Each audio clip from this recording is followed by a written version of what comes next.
Hi and welcome back to episode 7 of the Canary Room. We're starting outside today. It is a beautiful spring day. Coming up on the show, we've got the to-do list, we've got the native diaries, the Norwich Notebook, new colour corner. We'll check in with the Fifes as well. It's going to be an action-packed show today. We've got new arrivals. Regrettably, we've got some departures too. But before we get into that, let me start by saying thanks. Thanks to everybody who got in touch with me after the last show around the impact of COVID on my hands. So lots of you got in touch. Special mention to Debbie, to Rob, to Keith, to Dave, and to Donald for your various different tips and pieces of advice. Very much appreciated. Very kind of you. Thank you. Thank you also to Graham Pepper. Graham sent me something in the post, and it will form part of the to-do list today, so stay tuned for that. And thanks to everyone who's donated to the show. To Mike Burling, cheers Mike. Beethoven Dellison, thank you Squire. Martin Gentles and Jonathan Dewberry. Thanks Jonathan, very, very much appreciated. Well, all that's left to say, grab yourself a cuppa, sit back, and as always, enjoy the show. Well, from the outside to the inside, and as always, an eventful couple of weeks in the Canary Room since you were last with us. New life. So we'll catch up on that as we go round the room. We've got, for the first time ever, Baby Irish Fancy. We've got, for the first time ever, certainly in the Canary Room, some red, black, grey wing babies, and for the first time ever, some yellow mosaic chicks as well. So a number of firsts there, which I'm absolutely delighted about. It's been, as I say, it's been a couple of busy weeks since you were last here. We've got the Fifes in really good form now. All of the hen Fifes have got nest pans in. There's 26 Fife hens on this wall here. There's another 5 over here. So we've got 31 Fife hens in the room. Not all of them have laid yet, and we can see from the shot here, though, that the egg drawer is filling up nicely.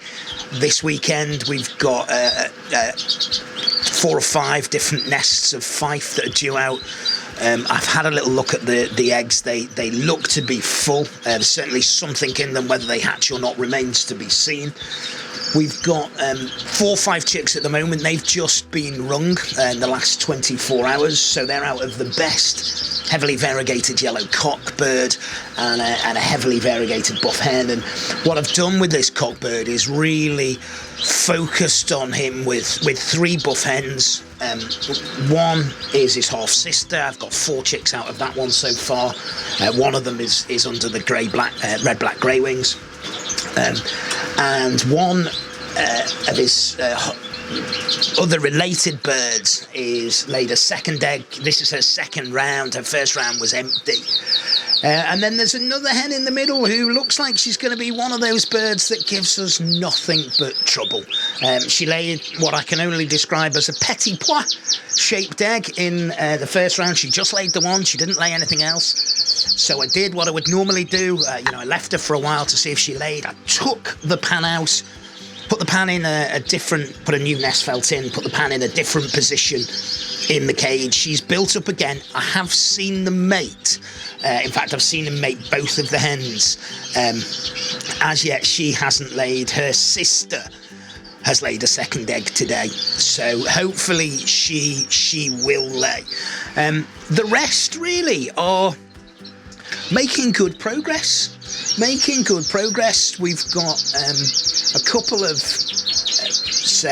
of Fife hens probably not doing anything. Probably 2, I think, a heavily variegated buff and a 4-year-old heavily variegated yellow who aren't quite ready yet. The rest are picking up string, and the way things are working with the Fifes is really encouraging this year, because not all of the birds came into condition at once, which is great. And what it's meant is that where I'm running a cockbird with multiple hens, I've been able to let him put one hen down with full eggs, hopefully full eggs, and then I've been able to move him to sort of concentrate on another hen, and that's what I've done with it's what I've got, the situation I've got with at least 4 of the clear buff cocks at the moment, and certainly that's also been the case with the cinnamon carrying cock birds. So regular viewers will know that last time out we were looking at birds that were essentially changing sex. Of course, they weren't changing sex. I'd not sexed them correctly. Thank you to Adam Kendall for pointing it out. It was obviously a hen. Yeah, obvious ad with hindsight. So a fair bit of Mickey taking's gone on there, which is all part of the hobby, isn't it? That variegated has laid 3 eggs. It has shown no inclination to sit, and that hasn't been an uncommon feature in the Canary Room this year so far. And I've had a lot of communications from viewers who watch the channel around that. Now, there's 31 fife hens, so I don't expect all of them to produce for me. There are a number of fife hens, probably 1, 2, probably count 2, 3 maybe, that have laid and have not yet started the incubation period. It can happen. What I'll do with their eggs is I'll look to float them under other birds, and that's really one of the benefits of having, the volume of birds that I've got in the Canary Room. It's also one of the other benefits of putting the birds down at various different stages. So for the fifes, we're in a good place, not in terms of numbers, but certainly in terms of eggs and opportunity.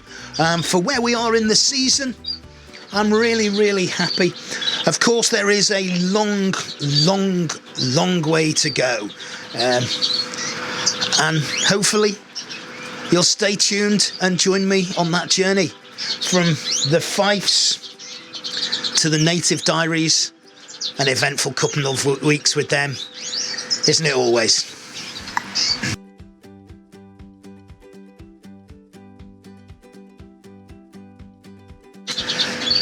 The natives, well, let's go back outside for a second first and foremost. So lots of discussion about what birds should go outside. The reasons that I didn't put the bullfinches outside will become apparent a little bit later on when we look at the to-do list, and that is because they built a lovely nest in here.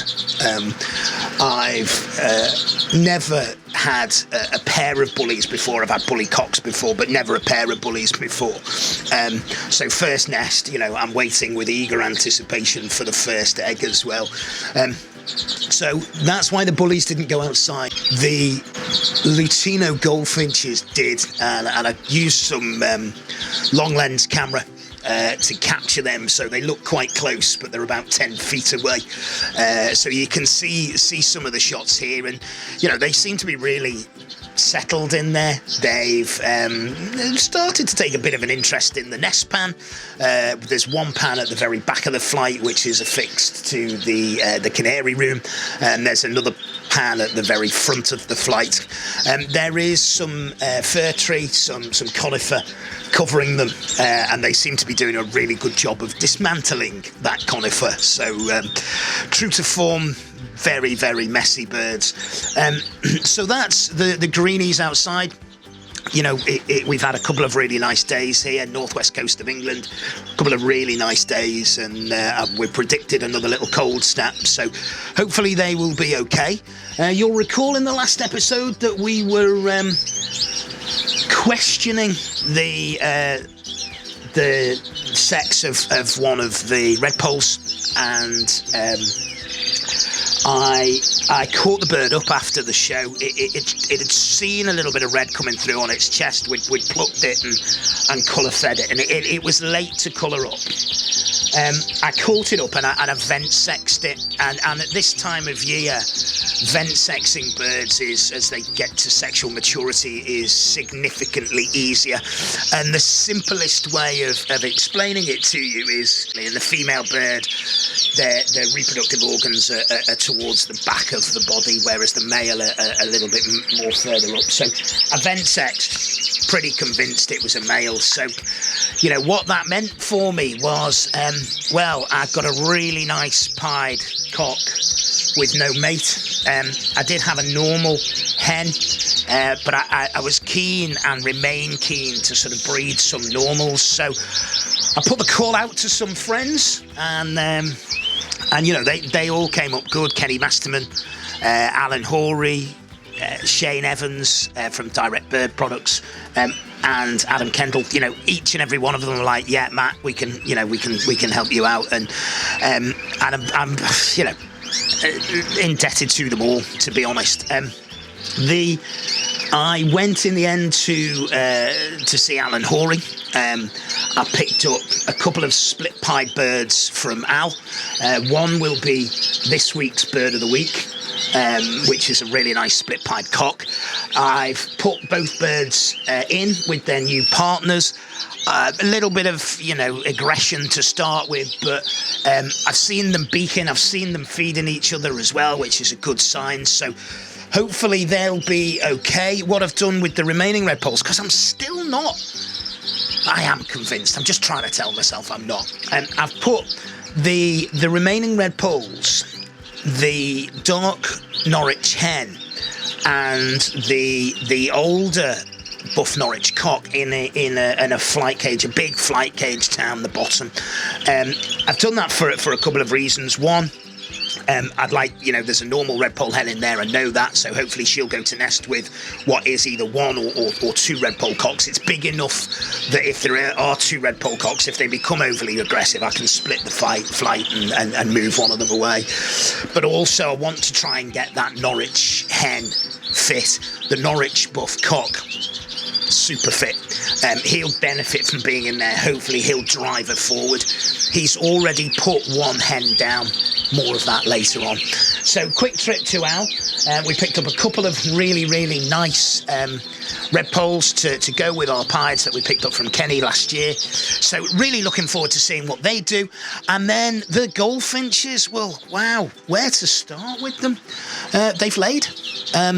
They built up. We can see here, I was in the room late one evening, and I'm going to stop talking for a minute while you watch this, because this is the satinette, and not Isabel, as I said last time, the satinette goldfinch cock sort of whistling to the hen. So we'll just enjoy that for a minute.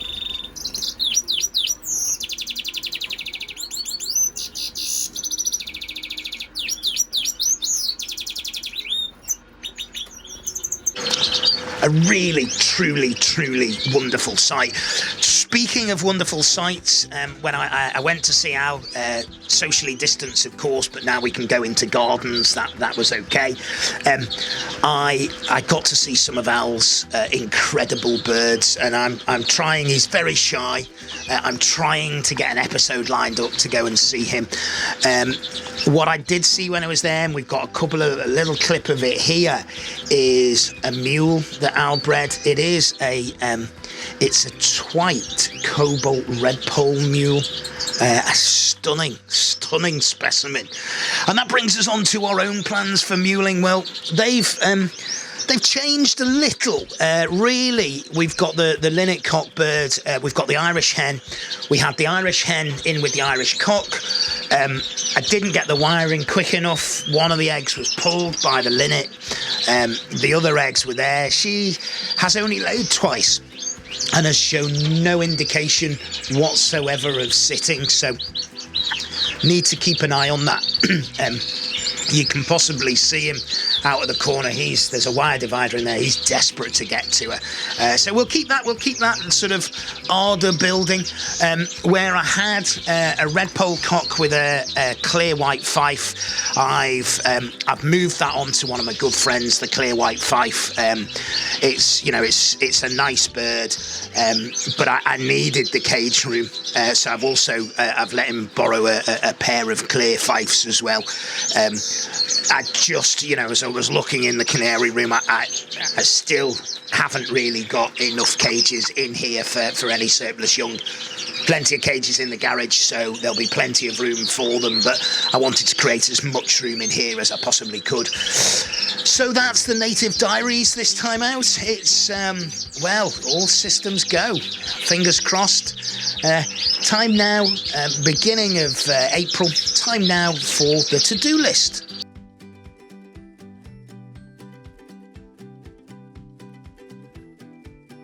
So our to-do list today is really a to-do list of two parts. The first part is around the management of the male birds, the cock birds in the shed that we are running with multiple hens. The second part is around nest management, so that's going to cover a variety of things: eggs, candling eggs, making sure that the nests are firm, checking nests and keeping an eye on both chicks, looking at ringing chicks, but also looking at some of the things that can go wrong in the nest. So first and foremost, it's the cock birds that have done their job. So the vast majority, certainly with all of the fifes in the Canary Room, I am using single cocks with multiple hens. One cock bird's got 6 hens in the first round, another's got 4, so they're busy boys. One of the things which is really important, very easy to focus on, the hens and the nests, and take your eye off the cock birds. What you need is those cock birds to remain fit, so you're giving them a bit of a rest. But when you need them again, and with a staggered breeding season, my first chicks are about 7 days old, so I'm going to need that cockbird again in another 7 to 10 days to fertilise the second round. So he's not got a massive break. One of the important things is to get them back in their single stock cages, to give them a little bit of a treat. I give mine some egg food. We can see here. You can hear through the room they are bouncing, they are singing lustfully. That's all good. That's what you want. So first of our tips in the to-do list is keep your cock birds in really good condition, because you are going to need them. The second is, that's around nest management. So first thing, when we think about, the nests, we lots of questions come in about what material do you use. The answer is I use different material for different birds. So we can see, the bullfinches use cocoa fibre. The red poles will use a variety of animal hair. The canaries predominantly use jute string. I'll give them some kapok as well. And for some of the British birds, I'll use moss. Now, I collect the moss. You can see I've got a bowl of it here, and then I'll rinse it with a little bit of Dr. Johnson's sterilising fluid just to kill any nasties in there. I'll rinse it out, and then I'll let it dry naturally, and then I'll offer that to them, and they readily accept that as a nesting material. So that's nesting materials. There's lots of different ones. Some birds will only use specific materials. So when you're planning your birds, make sure you understand what nesting material they will use. Second thing then is setting the nest. So talked about this on previous episodes of the show, and historically I've used a light bulb. You get the nest pan, and what you want to make sure is that the nest in there, there's no gaps for the eggs to sort of either fall in, and they won't be big gaps, but anything that will prevent the hen from moving the egg. So the hen will move the egg naturally through the incubation period. So what we want to make sure is the base of the nest is as sort of stable as possible to enable the hen to do that. Often, if you don't do that, what you'll see is an egg gets stuck and it'll end up as a dead-end shell. The hen can't move it. Indebted to my good friend Graham Pepper, I'll just move back into shot, who sent me this. He said, Matt, I'm worried about you. I think give him a shaky hands because I use a light bulb to do it. He sent me this. This is a darning mushroom, and quite simply what we do, if I take this out here, this has just got dummy eggs in at the moment. Take this nest pan out here like that, get the darning mushroom and just press it in, press it round, and that gives you a nice solid firm base, and that means the eggs, the hen will be able to run them around, which is brilliant. So Graham, really kind of you, mate. I've tried to send you a message on Facebook to say thanks, but it hasn't quite worked out. So I have received your very kind gift. I am very grateful for it. Thank you. Second thing around nest management is when the young hatch, this can happen. And what you can see from this shot here is that one of the shells of the eggs has covered another egg, and it's completely covered it. It almost looks like it's fused to it. Be really careful here. So I pick this off really gently and make sure that the egg underneath, the chick simply won't get through. It's virtually exhausted when it gets out of one egg. Trying to get through a second, it's just not going to work. So keep an eye on that. Third thing around nest management is checking your nests, but not too frequently. You want to make sure that the eggs are in good order, that they're developing nicely. And I want to share something with you that I've just invested in for this season.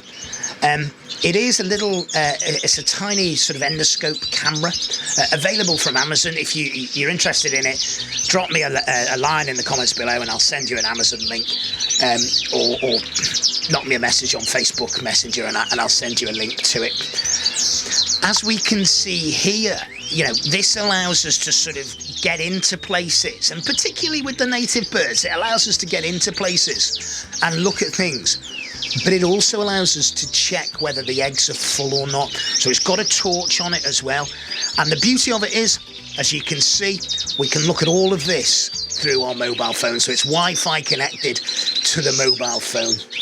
So our to-do list today, that about wraps it up. Make sure you look after the cockbirds, and then make sure you really focus on your nest management. When it comes to storing the eggs, I store mine in a little box which is used to keep nuts and bolts and screws in.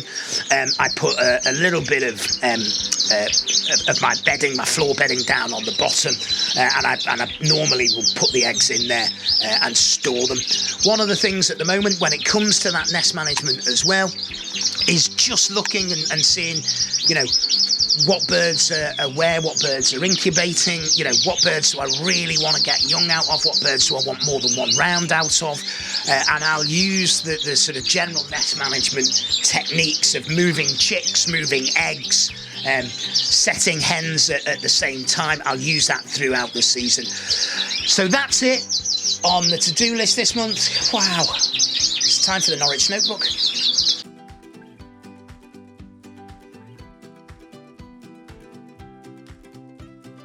I think I said in an earlier episode that the Norwich were going to replace the red poles for heartache.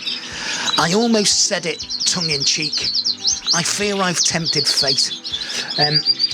It's been an interesting week actually with the Norwich. So what we've established now is the white here is definitely a hen. Our vent sexter as well, she's definitely a hen. This is definitely a buff cock with her. He's been feeding her. She's built a nest and she's yet to lay.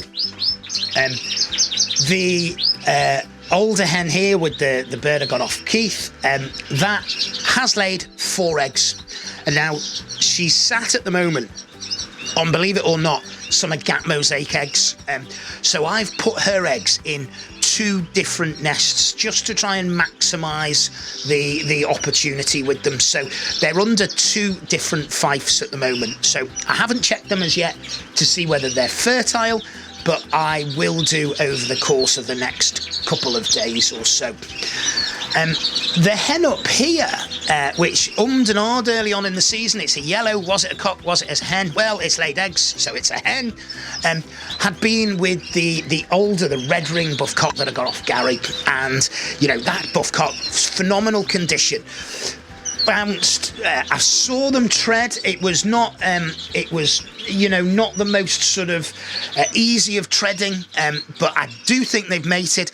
She's laid a 4th egg today.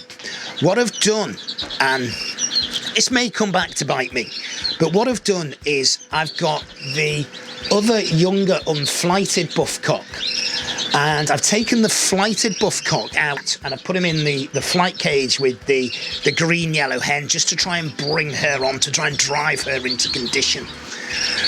I've put the wire divider in. I'm keen to see what these eggs are like. I've put her on dummy eggs at the moment. I've put a wire divider in so they can see each other, but he can't get to her and she can't get to him. And hopefully, you know, he will not disturb her too much. It won't matter. She's on pot eggs, so it won't matter if she leaves the nest. And I want to see with them whether, you know, I get a good first round out of the old buff cock, and if I can get a second round out of the young buff cock. The reason that I've done this is, unfortunately, I've lost one of the white hens. She looked okay one day, next day, just really, really poorly, all tucked up. So it's one of those things in the bird season. It happens with the volume of birds that I keep in the Canary Room. You know, some of them sadly aren't going to make it. The other buff hen in here, she's looking really nice. I really like this bird. She's looking really good. I've had the yellow cock in with her. He's attempted to mate her. I've not seen that successful. But what I'm doing with him is I'm running him back in with the hen that he's mated, so he can continue to mate her. So the sort of sperm will be viable for a number of weeks. So what I will do at some stage is check the eggs that she's on to see whether there's anything in them. And if there is, I may well move them. I might move them back under the agates. I might move them under a fife. It'll just depend on, you know, what's going on in the room. Obviously, when you're moving eggs, you've got to make sure you've got really, really good records for that. So I'm running him in there, and then I'm running him with this hen. So I'm trying to strike Norwich, you know.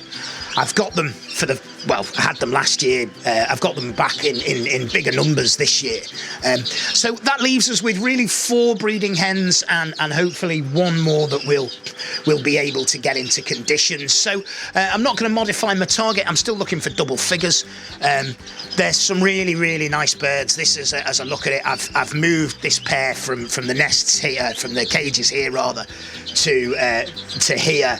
And that might knock them back a little bit, but they've built that nest. They haven't laid yet, although I did catch her and she looks like she's going to lay in the next couple of days. So Norwich Notebook, everyone. I know I get a lot of messages about the Norwich Notebook. There's a lot of people who are fans of it out there, which is fabulous. I'm smitten, absolutely smitten with them. Norwich Notebook, well, I tell you what, we've seen a couple of shots of him close up anyway. It's time for this week's Bird of the Week. It is one of our new arrivals. It is a split pied bird, an absolutely fantastic colour for a pied bird. It is our new arrival, a lesser red-polled cock.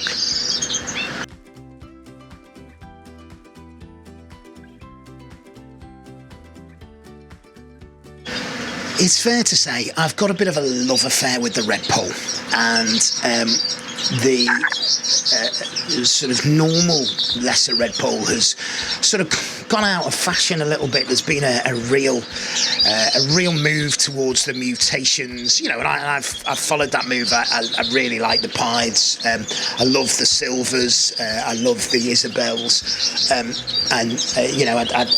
really want to get a strong line of poles going. Really, I do. This week's bird of the week is for a split-pied bird, has got really good colour on him. Colour is important. This is a chestnut brown bird. It's got nice markings on the flanks, but it's a nice bird, nice size bird as well. Some of the footage that I captured, I've been using the long lens, as I mentioned earlier. I'm wary about being in the Canary Room too often with camera equipment at the moment, because obviously it's the start of breeding and that's got to be the focus. But our bird of the week this week, everybody, is this, I think he's absolutely beautiful. It's a lesser red poll cock. It is split for pied. I've seen him feeding the hen already, so our fingers, toes, eyes, ears, everything else is crossed for a very successful season with him. One of the things that I've said a couple of times on the show is, I'm very happy for birds to sit on empty eggs, and that's paid dividends. It's paid dividends again. I have a pair of fifes, a clear yellow cockbird and a lightly variegated buff hen. They were on clear eggs, and I ummed and awed about, should I lift her, should I put them back down again? And I decided against it. I thought, no, I'll let her sit. The Irish Fancy were due at the same time, and the Irish Fancy cockbird I'd taken away and put with the other hen, and the Irish Fancy hen left the nest. And it was 12 days, and generally speaking, canary incubation 14 days, although they can hatch any time from 12 to 17 or 18 days. And I was, I thought, I don't really want to just throw the eggs away, so I set them under the fife hen, and they hatched. Mentioned earlier in the show, she's got a couple of Irish under there. She's got an agate mosaic under there as well. And one of the things I find absolutely fascinating about the birds is the different times that they lay. So in the UK, the clocks have just gone forward an hour, and in the last couple of weeks. And I came into the shed. I was sort of collecting the eggs, doing my dutiful thing. And I was like, well, this bird hasn't laid, and oh my gosh, if they missed a day. I came back in half an hour later, and some of the hens had laid, and some of the hens who hadn't laid in the sort of first time I visited the shed had laid by the second time I came in. What I managed to capture on film was a fife hen, a yellow fife hen laying. Now you have to take my word for it. That's what she's doing. She sat on the nest here, and she's literally squeezing an egg out. And as we can see from this shot, I moved her off the nest when I was confident she'd laid, and we saw that as well. So I will endeavour throughout the course of the breeding season. We've got new life, eggs hatching, I will endeavour to capture all of those natural things that go on in a canary room and share them with you. And it's time now to share with you our new colour corner, the final feature of today's show.